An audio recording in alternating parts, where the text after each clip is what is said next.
L'OM a sombré dimanche à Nîmes. Rudy Garcia n'a-t-il pas pris trop de risques en titularisant autant de mondialistes? C'est certainement une erreur de la part de Rudy Garcia d'avoir aligné autant de joueurs qui manquaient de compétition en se disant, notamment pour Florent Thauvin qui pourrait jouer, donner le maximum et puis sortir ce qui s'est produit. Il a d'ailleurs marqué un but, mais il a quand même été beaucoup trop absent pour être utile.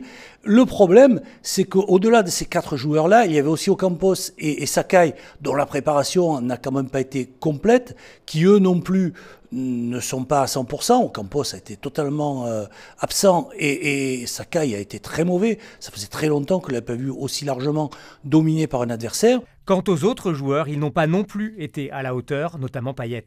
Et c'est la grosse déception. Ils n'ont pas pu.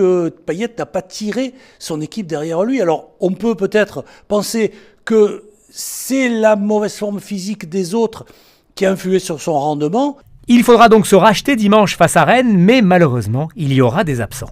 Sans Steve Mandanda, puisque c'est évidemment le dommage collatéral.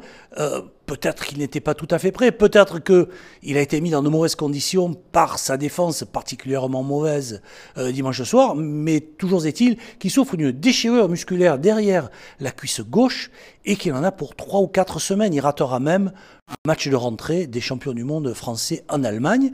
Et puis Abou Nassar, qu'on a vu à un moment boitiller en fin de match, lui, il souffre d'une fracture d'un orteil.